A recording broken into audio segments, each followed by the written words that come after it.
Olá, boa noite. Está começando mais uma edição do Jornal da Difusora. Vamos aos destaques de hoje. Justiça cancela júri de homicida em Bacabal após descobrir que réu morreu há 4 anos. Mais de 30 representantes de comunidades quilombolas ocupam sede do INCRA aqui na capital. Mulher trans denuncia ser impedida de usar banheiro feminino em bar na cidade de Caxias. Região Nordeste lidera ranking com maior número de casos de gravidez na adolescência. E ainda, comércio de Imperatriz aposta em decoração para o aumento das vendas de Natal. O Jornal da Difusora já está no ar.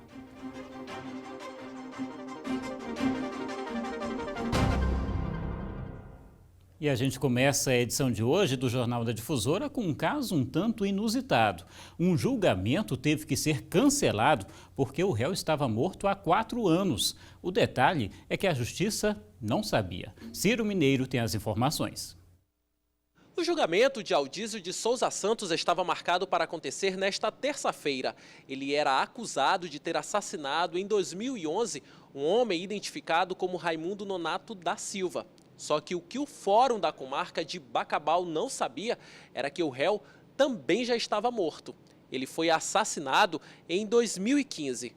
O júri foi suspenso para que a morte de Aldísio possa ser investigada. Vamos acompanhar agora o que disse o defensor público Davi Pessoa sobre esse caso. A justiça, nesse momento, não chegou a ser efetuada, não se chegou a um veredito, mas teve um término na vida dele, portanto, a lei penal não permite uma aplicação de pena a uma pessoa morta. Ainda de acordo com a Defensoria Pública, ele era considerado foragido da Justiça e alegava ter cometido esse crime em legítima defesa. Ciro Mineiro, para o Jornal da Difusora.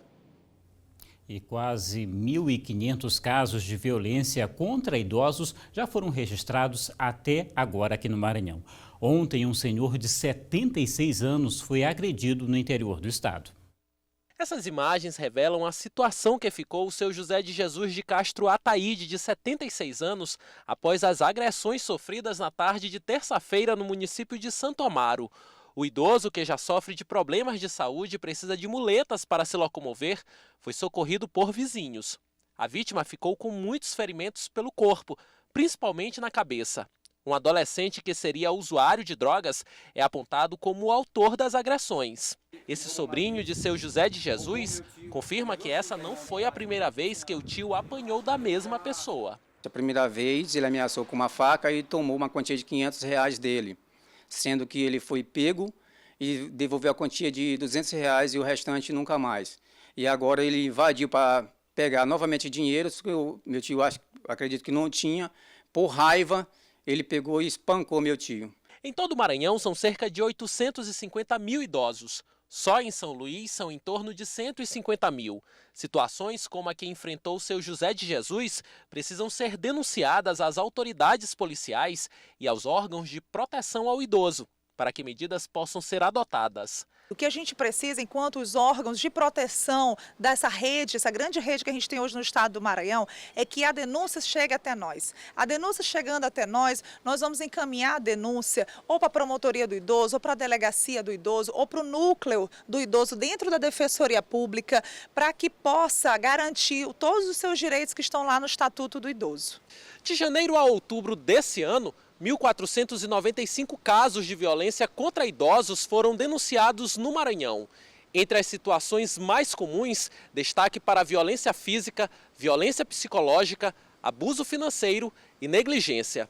O que chama a atenção é que muitos desses crimes ocorrem dentro da casa da própria vítima. Na tarde desta quarta-feira, seu José de Jesus recebeu a alta do hospital em que estava, no município de Chapadinha. Os familiares agora estão tentando trazer o idoso para São Luís, para que possa se submeter a exames mais específicos. Ele foi medicado, como não tem nenhuma ambulância disponível, ele retornou para casa.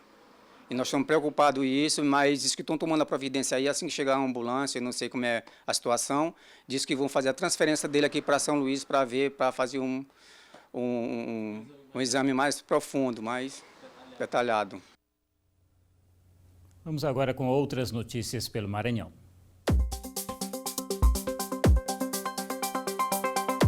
Um homem identificado como Anderson Ferreira foi preso suspeito de arrombar uma farmácia na cidade de Bacabal. Ele aparece nessas imagens, minutos antes de praticar a ação criminosa. Segundo informações, foram roubados 9 notebooks, sandálias e perfumes. Um prejuízo que pode chegar a quase R$10 mil. Com o Anderson, foi apreendida uma arma de fabricação caseira. Um furto foi registrado no último sábado, em frente ao maior cemitério de Codó. Pelas imagens, dá para ver que uma família leva a moto de cor vermelha sem ninguém perceber. E tudo isso no dia de finados. Durante a ação, a proprietária do veículo participava de uma missa no local. Até agora, ninguém foi preso. Edmilson Correia, de 49 anos, foi preso por suspeita de tentar envenenar pessoas ao derramar agrotóxicos no reservatório de água na zona rural do município de Monção. Em depoimento à polícia, o homem disse que sofre bullying da comunidade e negou o crime. E daqui a pouco, mais de 30 representantes de comunidades quilombolas ocupam sede do INCRA aqui na capital. E ainda, a mulher trans denuncia ter sido impedida de usar banheiro feminino em bar na cidade de Caxias.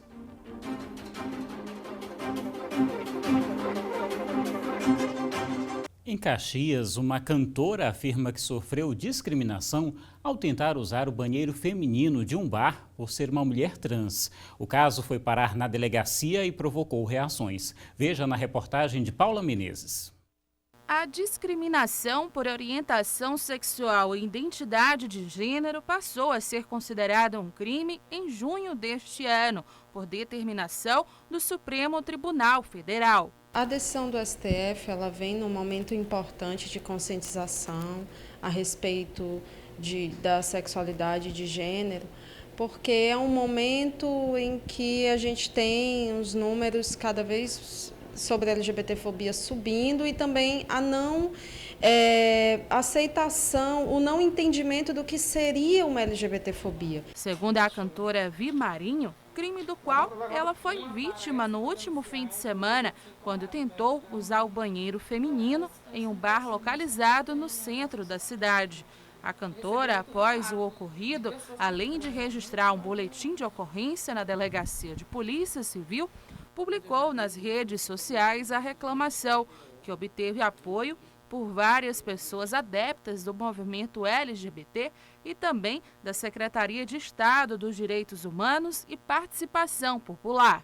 Abriu a porta do banheiro, me pegou pelo braço, me puxou até o lado de fora, dizendo: você não vai mijar em banheiro de mulher porque você é macho, você tem que se comportar como macho, e eu não admito em momento algum esse tipo de comportamento dentro do meu estabelecimento. O núcleo de Caxias da União Nacional LGBT incluiu a questão de acesso aos banheiros de acordo com a orientação de gênero na pauta de uma reunião que já estava marcada com as escutas realizadas pela Defensoria Pública.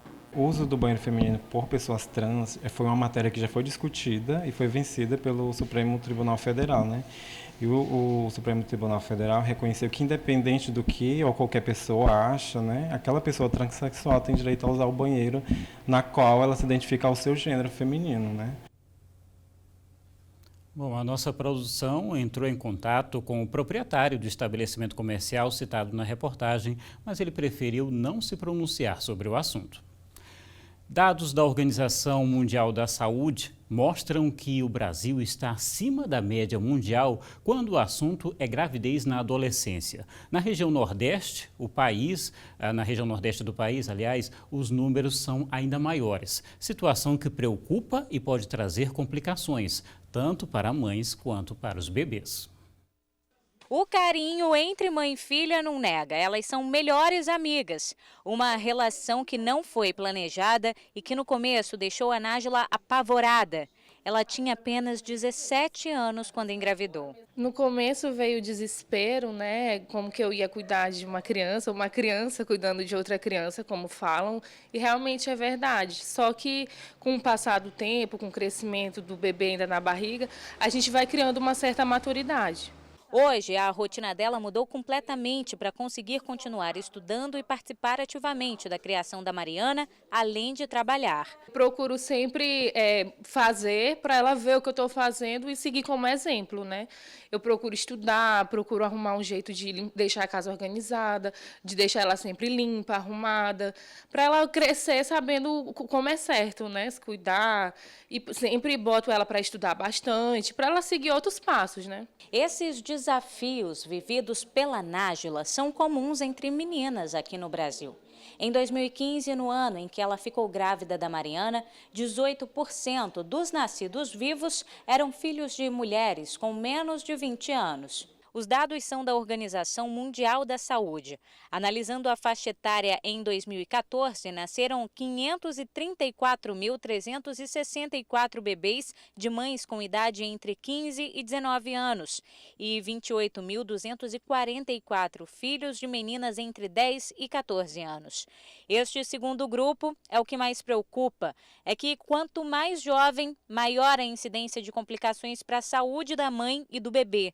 As mortes perinatais, por exemplo, são 50% mais altas. Socialmente, essa adolescente ela deixa de ir para a escola, socialmente ela deixa de ter amizades no meio social para poder cuidar desse bebê e muitas das vezes elas não estão preparadas para cuidar desse bebê, elas não se sentem mães e isso traz prejuízos psicológicos, porque ela acaba não olhando aquele bebê como seu filho. Além disso, os problemas socioeconômicos costumam se agravar. Segundo a OMS, com 400 mil casos por ano, a taxa de gestação na adolescência no Brasil está acima da média da América Latina. Entre as regiões do país, o Nordeste ocupa o topo do ranking com maior número de mães adolescentes. No Maranhão, de 2015 para 2017, houve uma pequena redução desse índice.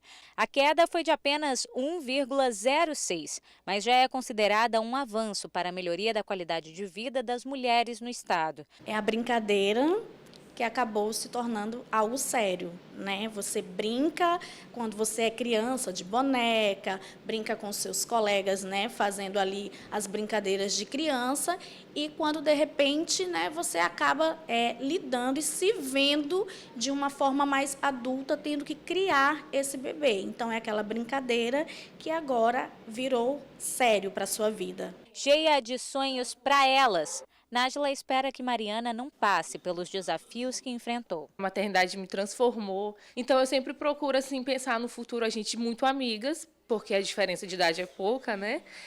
Compreender ela e ajudá-la quando estiver na fase que eu fiquei grávida. E daqui a pouco o comércio de Imperatriz aposta em decoração para o aumento das vendas de Natal. E ainda a Expo Indústria reúne na capital classe produtiva de todo o Maranhão.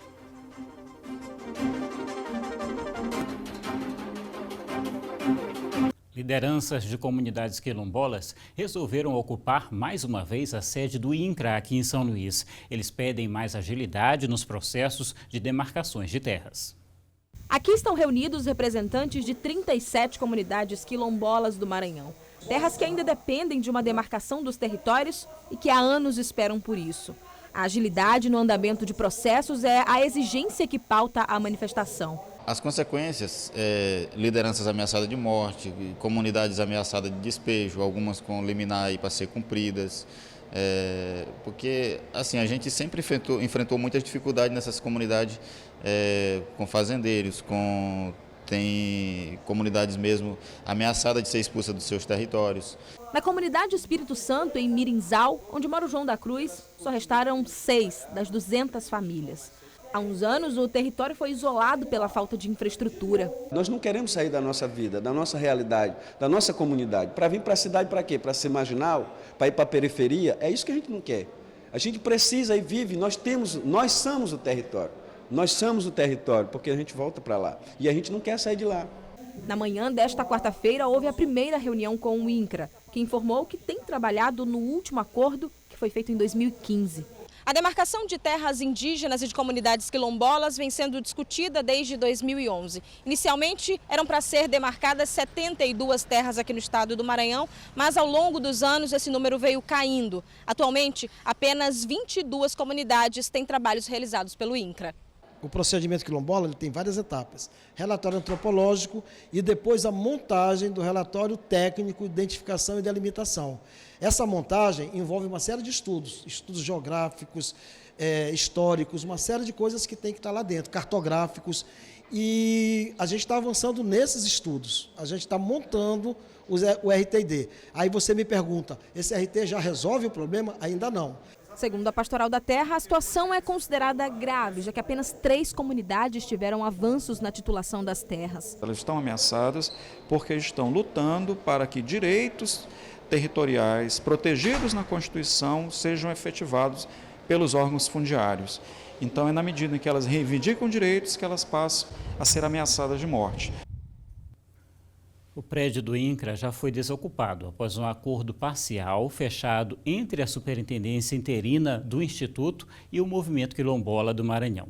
Entre as definições estão o deslocamento de funcionários do INCRA em algumas comunidades, alinhamento de novos prazos para a conclusão dos 72 relatórios técnicos de identificação e delimitação de 2015 e que deveriam ser concluídos até 2018. E os comerciantes já começaram a se preparar para as vendas de Natal. Além da decoração, a aposta é também na variedade de produtos. Veja na reportagem de Micaele Martins. Se tem Papai Noel, é sinal que o Natal está bem próximo. A data é a mais importante do comércio e os lojistas já começaram o trabalho de decoração. Aqui o cliente vai encontrar árvores de Natal, né? Aqueles enfeites também para árvores de Natal. Também já pode comprar aquele presente especial, né? É só dar uma voltinha que o colorido dos enfeites está por todos os lados. Mesmo que seja uma decoração bem simples, mas chama a atenção de quem passa por aqui. Estou achando muito bonito aqueles ali que é para passar a árvore de Natal para enganchar. Mas está linda aqui a decoração.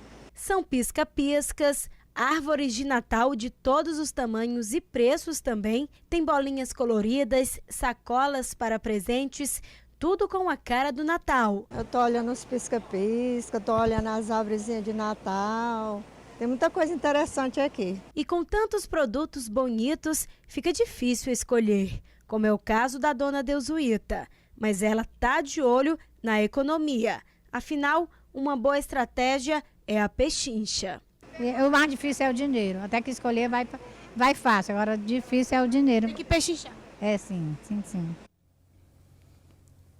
Começa hoje, aqui na capital, a 3ª edição da Expo Indústria Maranhão. A abertura acontece no Multicenter Negócios e Eventos, de onde está ao vivo a repórter Nice Ribeiro, traz as informações para a gente. Olá, Nice, boa noite para você.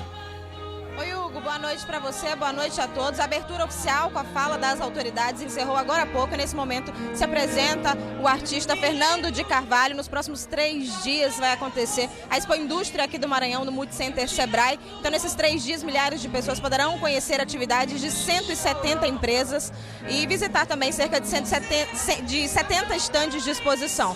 Essa edição de 2019 tem atividades que estão organizadas, né, em 3 pilares, que são a indústria criativa, a indústria 4.0 e a economia digital e infraestrutura. Uma novidade desta edição é a passarela do Maranhão Fashion Week, que vai acontecer hoje e amanhã, né, que vai compartilhar aí toda a diversidade sociocultural que há em nosso estado, por meio de um desfile de uma marca colaborativa, né, de 3 estilistas maranhenses. A gente lembra que o evento ele segue até a próxima sexta-feira aqui no Multicenter Sebrae. Hugo.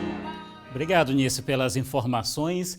E as reportagens dessa edição você pode rever no portal MA10. Interaja também em nossas redes sociais. Lembrando que amanhã cedinho, às 6, você tem o Bandeira 2 e logo em seguida, às 7 da manhã, o Bom Dia Maranhão. Muito obrigado pela sua audiência, pela companhia. Uma ótima noite para você e até amanhã.